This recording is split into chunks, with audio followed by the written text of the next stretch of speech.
Selamat datang pada buku elektronik bab 2, Konsep Keperawatan Gerontik, sebagai pelengkap buku ajar keperawatan gerontik. Pada bab ini, mahasiswa akan mempelajari konsep dasar keperawatan gerontik sebagai salah satu bidang keperawatan yang berfokus pada pelayanan kesehatan lansia secara holistik dan komprehensif.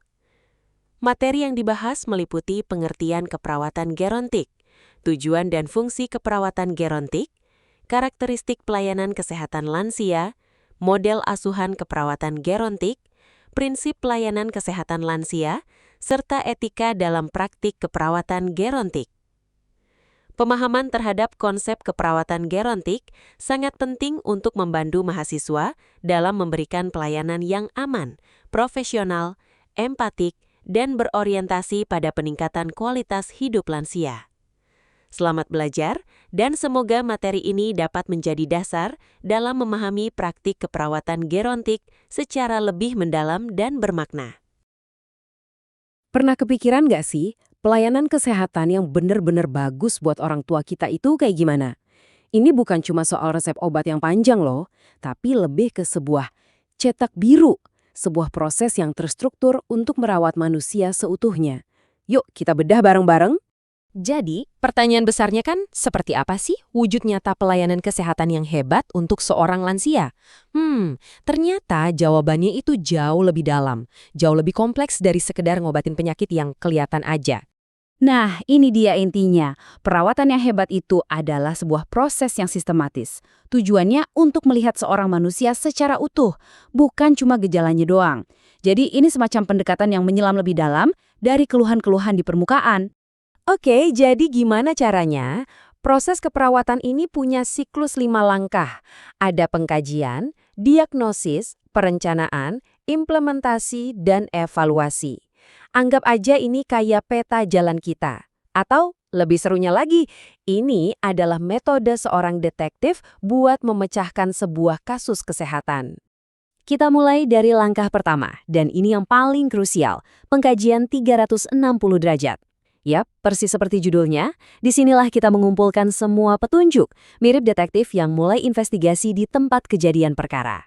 Dan ini bukan pemeriksaan biasa loh, ini investigasi multidimensi.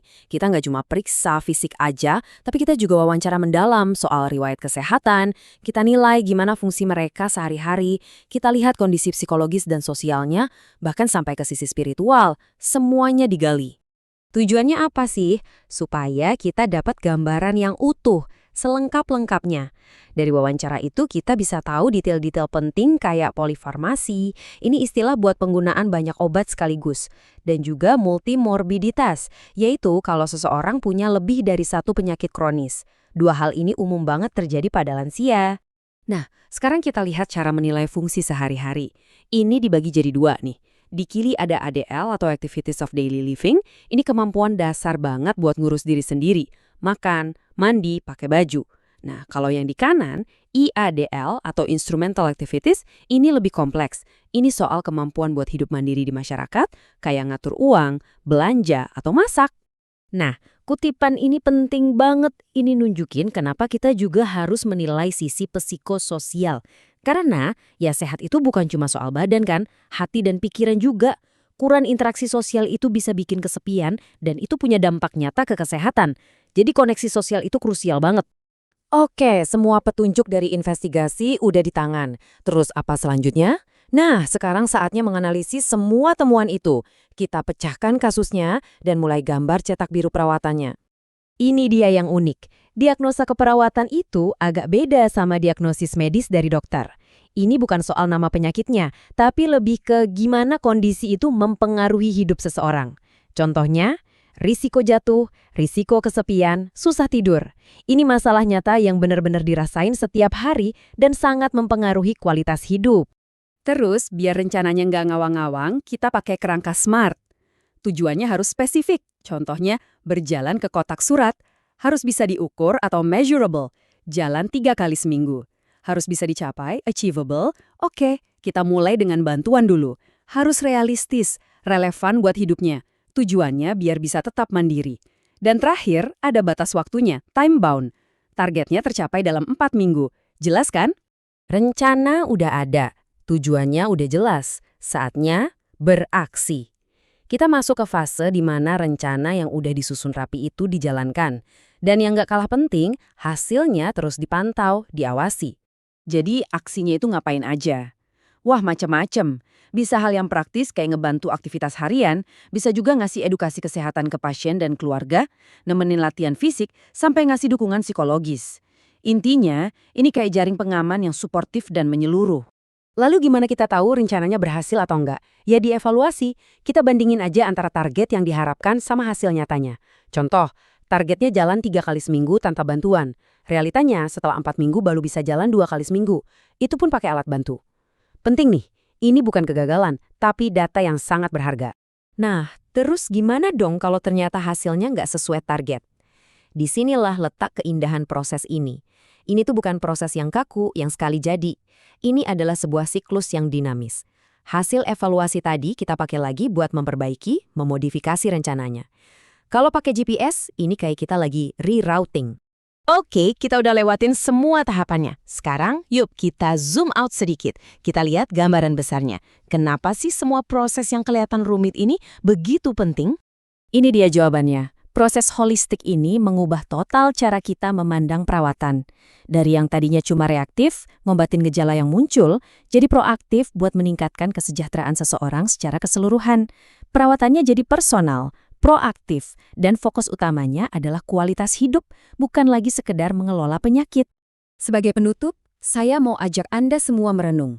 Coba tanyakan pada diri sendiri, apakah perawatan yang kita berikan untuk para orang tua di sekitar kita hanya dirancang untuk mengelola penyakit mereka?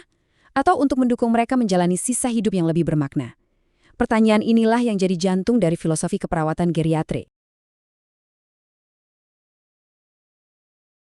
Anda tahu kan, biasanya kalau kita bahas soal diagnosis medis atau perawatan kesehatan, ada semacam ekspektasi tentang kepastian yang presisi banget gitu. Iya, ibarat ilmu pasti ya, sangat terukur. Benar. Bayangin Anda masuk IGD nih, dengan lengan yang sakit. Terus dokter melakukan rongsen, dan di layar muncul gambar tulang patah yang jelas banget. Iya, sangat hitam putih. Dokter tinggal nunjuk layar dan bilang, nah ini dia masalahnya. Semuanya kelihatan sangat biner kan? Patah atau nggak patah? Selesai. Betul, dan pendekatan medis tradisional memang dirancang persis seperti itu.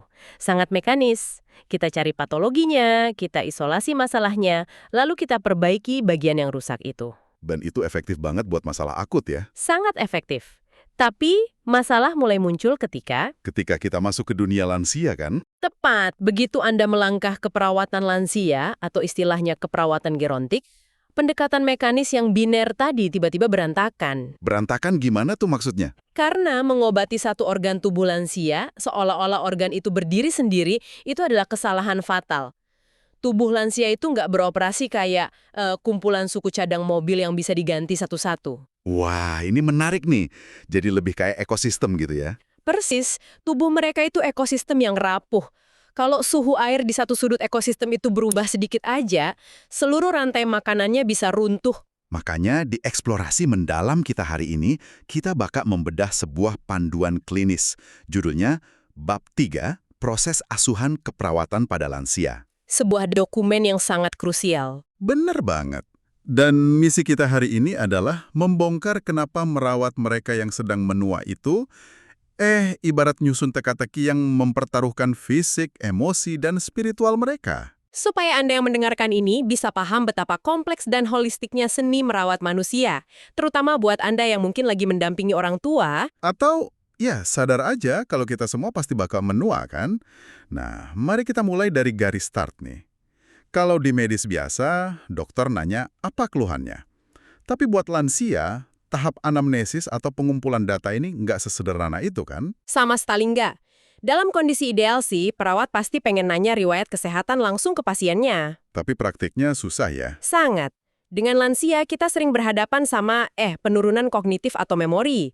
Pasien mungkin nggak ingat kapan persisnya nyeri dada itu mulai kerasa. Atau malah sengaja ditutup-tutupin nggak sih? Biar nggak ngerepotin anak-anaknya. Nah, itu sering banget terjadi. Jadi, pengumpulan data ini seketika berubah jadi pekerjaan detektif. Perawat harus ngajak ngobrol keluarga, pengasuh, sampai observasi lingkungan rumahnya. Wow, beneran detektif medis ya.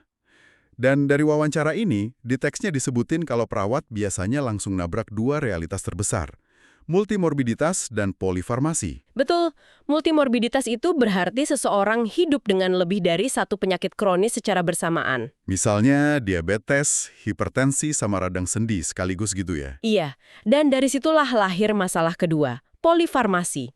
Artinya penggunaan banyak jenis obat secara bersamaan. Ini pasti beresiko banget kan? Masalahnya bukan cuma jumlah pil yang diminum, tapi bagaimana tubuh lansia itu memproses bahan kimia tersebut. Ginjal mereka nggak lagi menyaring racun secepat anak umur 20-an. Hati mereka juga nggak memetabolisme obat seefisien dulu. Ini jujur ngingetin saya sama mainan menara Jenga deh. Oh ya? Analogi yang menarik. Gimana tuh? Maksudnya gini, kalau tubuh anak muda itu menara Jenga yang masih utuh. Anda tarik satu balok, misalnya kasih satu obat keras, menaranya paling goyang dikit, tapi tepat berdiri tegak. Karena sistem kompensasi tubuhnya masih prima ya. Benar. Tapi kalau lansia, menara jengganya kan udah bolong-bolong di sana-sini gara-gara penyakit kronis tadi. Kalau kita tarik satu balok, misalnya nih, kita kasih obat baru buat nurunin tekanan darah.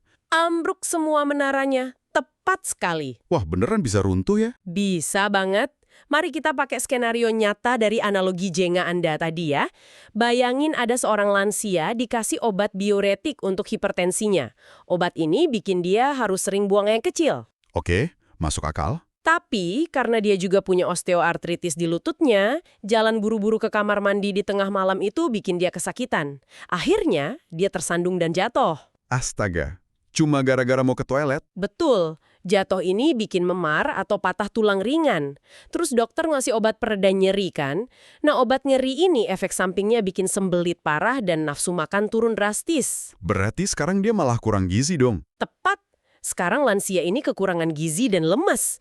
Dan coba tebak, semua rentetan bencana ini dimulai dari mana? Dari satu pil penurun tensi darah tadi, wow. Itu dia bahayanya polifarmasi tanpa pengawasan holistik. Makanya, pemeriksaan fisik lansia harus super teliti dari ujung kepala sampai kaki. Jadi satu tarikan balok jengga di sistem jantung malah ngeruntuhin pencernakan sama kemampuan berjalannya ya? Betul, penuaan itu ngubah sistem tubuh secara drastis. Pembuluh darah yang kehilangan elastisitas bikin jantung mompa lebih keras. Yang akhirnya bikin hipertensi. Ya, lalu massa otot yang menyusut drastis yang kita sebut sarkopenia. Ditambah tulang kropos atau osteoporosis, itu ngubah total cara mereka menopang berat badan. Makanya kita nggak bisa cuma fokus ke organ yang dikeluhkan sakit ya. Tapi pasti banyak nih pendengar kita yang pernah mikir gini, ayah saya fisiknya masih kuat kok, jantung sehat, masih bisa jalan, mandi, dan makan sendiri. Jadi amanlah tinggal sendirian di rumah? Nah, itu dia jebakan asumsi yang paling sering menjerat keluarga. Jebakan gimana tuh? Gini, punya organ tubuh yang berfungsi secara medis itu nggak sama dengan punya kemampuan untuk bertahan hidup secara mandiri. Oke, bedanya di mana?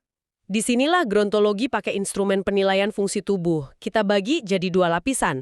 Ada ADL atau Activity of Daily Living dan IADL atau Instrumental Activity of Daily Living. Mari kita bahas ADL dulu deh.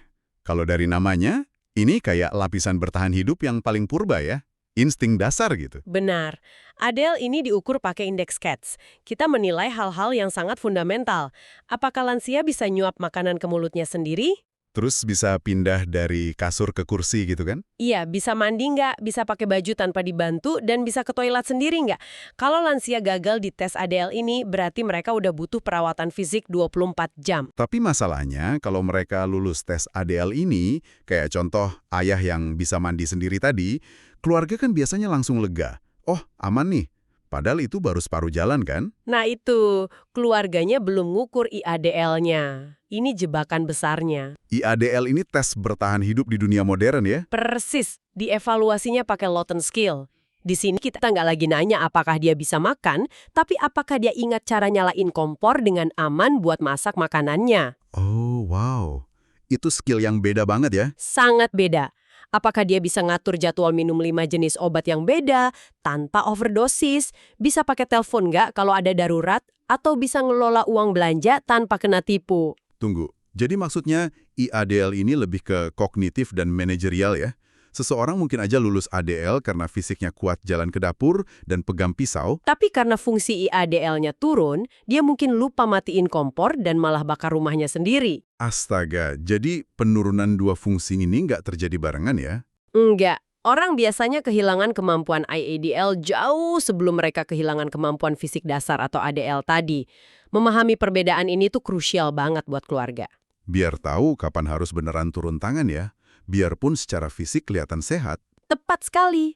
Tapi ya, kemampuan bertahan hidup fisik ini kan nggak ada artinya kalau kita nggak ngomongin kualitas hidup. Dan ini bawa kita ke medan pertempuran yang seringnya nggak kelihatan dari luar. Kondisi psikososial dan spiritual lansia. Masa tua itu seringkali diwarnain sama transisi kehilangan yang bertubi-tubi loh. Coba bayangin secara psikologis. Pensiun dari pekerjaan gitu ya? Iya, pensiun dan kehilangan identitas profesi yang udah puluhan tahun melekat. Terus anak-anak udah pada pindah dan sibuk sendiri. Teman-teman sebayanya juga mungkin mulai pada meninggal dunia kan? Betul, dan yang paling menghancurkan kehilangan pasangan hidup. Semua kehilangan ini biasanya bermuara ke satu krisis utama, kesepian. Dan saya rasa kita perlu negasin ke pendengar nih. Kesepian di masa tua itu bukan cuma perasaan sedih melankolis pas lagi hujan doang ya. Sama sekali bukan. Kesepian itu patologi medis. Patologi medis, maksudnya ada efek fisiknya secara langsung. Sangat langsung. Kesepian itu bertindak sebagai stresor fisiologis. Pas lansia merasa terisolasi, tubuh mereka bakal memproduksi hormon stres kortisol secara berlebihan. Wah, kalau kortisol naik terus berarti? Memicu peradangan, naikin tekanan darah, dan neken sistem kekebalan tubuh. Makanya perawat pakai instrumen kayak Geriatric Depression Scale. Oh, buat deteksi dini depresi ya? Ya, untuk nangkep sinyal depresi, sebelum itu bermanifestasi jadi kerusakan fisik. Sering banget lansia tiba-tiba nolak makan atau berhenti minum obat vitalnya cuma gara-gara depresi yang nggak terdeteksi. Kalau saya boleh pakai analogi bangun rumah nih ya. Boleh, boleh. Fisik yang kita bahas tadi, kayak jantung, otot, kemampuan mandi, itu ibarat dinding dan atapnya. Oke, Kelihatan jelas dari luar ya. benar. Kelihatan kalau catnya mulai ngelupas. Tapi kondisi emosi dan spiritualitas ini adalah fondasinya. Tertanam dalam di bawah tanah. Kalau fondasinya retak karena kesepian atau hilang arah, ya dinding sekuat apapun pasti bakal runtuh juga. Betul nggak? Analogi yang sangat akurat. Apalagi kalau kita mulai nyentuh aspek spiritualitas. Dalam keperawatan lansia, pengkajian spiritual ini sering banget disalahpahami. Jujur ya, saya sendiri dulu mikirnya penilaian spiritual itu cuma perawat nanya, Bapak masih rajin ke masjid nggak? Atau Ibu masih sering ke gereja nggak? Banyak yang mikir gitu. Agama dan ibadah itu tentu penting, itu mekanisme coping utama buat banyak orang. Tapi di konteks klinis, spiritualitas itu maknanya jauh lebih luas. Lebih luas gimana tuh? Ini soal bagaimana lansia itu menarasikan penderitaan mereka. Bagaimana mereka nyari makna hidup di tengah rasa sakit yang kronis, atau pas nyadar kalau tubuh mereka mulai menyerah. Oh, jadi nggak selalu terikat sama agama formal ya? Nggak selalu. Ada loh lansia yang sangat religius, tapi hancur secara spiritual karena ngerasa Tuhan lagi ngehukum dia lewat penyakitnya. Wah, itu berat banget pasti perasaannya. Sangat berat. Tapi di sisi lain, ada lansia yang nggak terlalu agamis, tapi punya kedamaian spiritual yang luar biasa. Karena dia ngerasa udah mewariskan nilai-nilai baik ke cucunya. Dan tugas perawat memfasilitasi kedamaian batin ini ya. Wah, luar biasa. Oke, sekarang kita jeda sejenak nih. Perawat udah nanya ke keluarga, ngecek polifarmasi, ngukur ADL dan IADL, sampai ngecek tingkat depresi dan spiritual. Datanya kan udah segunung nih. Iya, datanya sangat komprehensif. Terus pertanyaannya, diapain data ini? Mereka kan harus bikin diagnosis. Tapi di bagian ini, jujur saya agak bingung pas baca dokumennya. Oh iya, bingung di bagian mananya? Soal konsep diagnosis keperawatan versus diagnosis dokter. Bukannya perawat itu tenaga medis juga ya? Kenapa nggak pakai diagnosis penyakitnya aja sih? Maksudnya gimana? Gini, kalau lansia itu lututnya hancur karena osteoartritis, kenapa perawat nggak nulis aja osteoartritis di rekam medis, terus langsung diobatin? Bukannya merumuskan diagnosis yang beda itu malah bikin ribet dan lama. Nah, ini pertanyaan yang kritis banget. Dan wajar kalau banyak yang bingung. Sebenarnya perbedaan ini adalah jantung dari ilmu keperawatan itu sendiri. Oke, coba jelasin pelan-pelan. Dokter itu mendiagnosis patologinya, penyakitnya. Fokus dokter adalah, oke, ada kerusakan tulang rawan di sendi lutut. Kita sebut itu osteoartritis. Solusinya obat atau operasi. Titik. Sangat medis dan langsung ke sumber kerusakannya ya. Terus kalau perawat mendiagnosis apa dong? Perawat mendiagnosis respons manusia terhadap kerusakan tulang rawan tersebut. Respons manusia. Iya, osteoartritis itu sendiri kan nggak ngebunuh pasien secara langsung. Tapi karena lututnya sakit, lansia tersebut jadi takut jalan ke kamar mandi. Oh, terus karena dia takut ke kamar mandi, dia nahan kencing. Tepat. Dan karena nahan kencing terus-terusan, dia akhirnya kena infeksi saluran kemih yang parah. Jadi, perawat itu nggak mendiagnosis osteoartritisnya. Mereka pakai standar diagnosis keperawatan Indonesia atau SDKI itu ya? Persis. Mereka bakal nulis diagnosis kayak gangguan mobilitas fisik atau risiko jatuh. Aha, ini luar biasa sih. Dokter ngobatin sendi yang rusak. Perawat ngobatin ketidakmampuan pasien buat ngejalanin hidup sehari-hari gara-gara sendinya rusak. Tepat sekali. Fokusnya benar-benar beda kan? Sekarang semuanya masuk akal. Pantesan tadi kita bahas ADL dan IADL sampai detil banget, karena fokus utama perawat emang buat mastiin sistem kehidupan lansia ini tetap jalan, biarpun penyakitnya ada. Anda menangkap poinnya dengan sempurna. Dan setelah diagnosisnya ditetapkan, masuklah ke tahap perencanaan. Disinilah mereka pakai standar SLKI untuk keluaran dan SIKI untuk intervensi. Tujuannya harus smart. Specific, measurable, achievable, realistic, dan time-bound. Emang sepenting itu ya harus smart? Sangat penting. Kalau perawat cuma nulis rencana, meningkatkan mobilitas pasien, itu kalimat yang berbahaya banget. Berbahaya gimana? Kedengerannya kayak niat yang baik kok. Karena niat baik itu nggak bisa dievaluasi. Apa coba arti meningkatkan? Apakah lansia bisa geser posisi di kasur aja udah dihitung sukses? Oh, iya juga ya. Standarnya jadi kabur. Makanya, rencana asuhan itu harus super presisi. Perawat harus nulis misalnya, pasien mampu berjalan sejauh 3 meter dari tempat tidur ke kursi tanpa bantuan tongkat dalam waktu 4 hari. Wow, spesifik banget sampai ke jarak dan harinya. Karena dari target itulah, perawat bisa nentuin dosis intervensinya.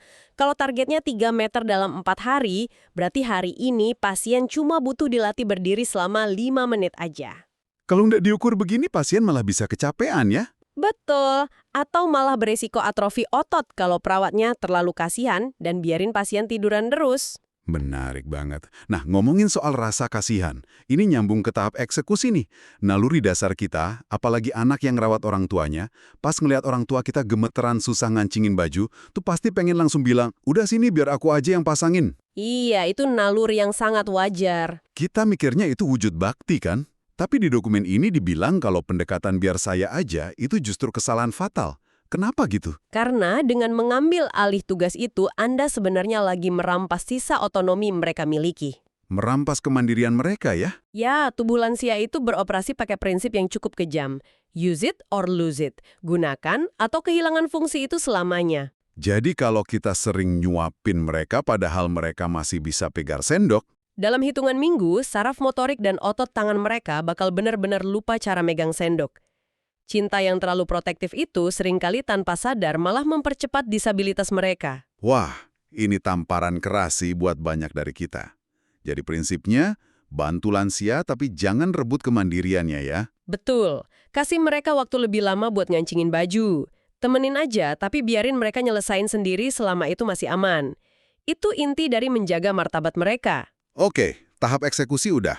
Terakhir nih, soal evaluasi dan dokumentasi. Saya tuh suka banget pakai analogi dunia penerbangan buat jelasin ini. Gimana tuh analoginya? Kita kan tahu perawat kerja pakai sistem shift. Ada shift pagi, sore, malam. Kalau dokumentasinya jelek, perawat shift malam yang baru datang tuh ibarat pilot yang disuruh nerbangin pesawat di tengah badai dengan mata tertutup. Dia nggak tahu seharian ini pesawatnya udah ngalamin apa aja. Analogi yang sangat pas. Makanya dunia medis punya kotak hitam atau buku catatan penerbangan yang namanya SOAP atau SOAPER.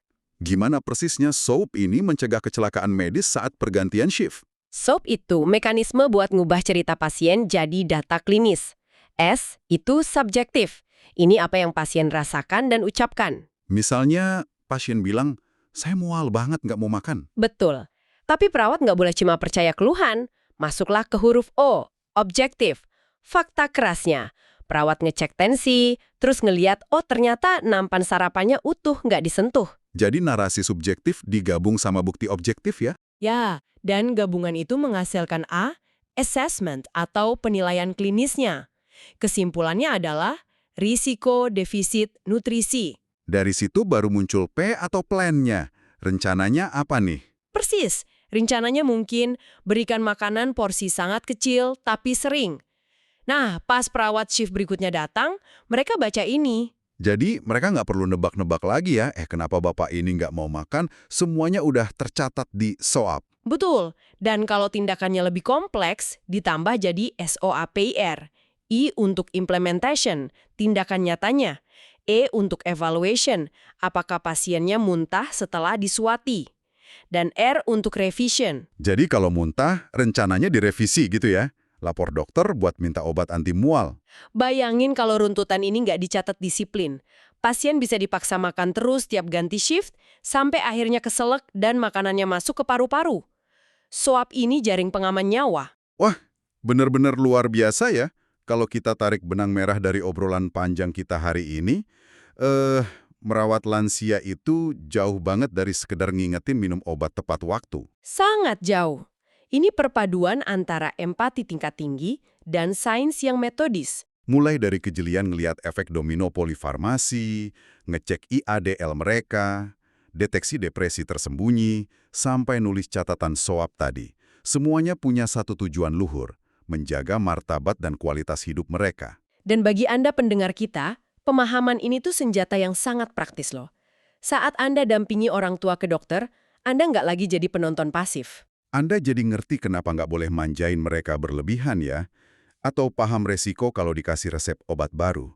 Anda bisa jadi mitra diskusi yang setara buat tenaga kesehatan. Betul, karena Anda udah ngerti mekanismenya.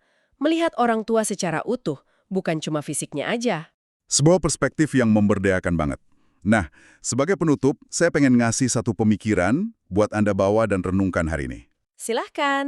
Kita semua, detik ini juga, lagi melangkah di jalur penuaan yang sama persis. Menjadi tua, itu bukan sesuatu yang terjadi pada mereka di luar sana. Itu lagi terjadi pada kita sekarang. Setelah Anda dengar betapa detailnya aspek kemandirian, sosial, dan spiritual yang nanti bakal dinilai di masa tua, coba tanyakan pada diri Anda sendiri.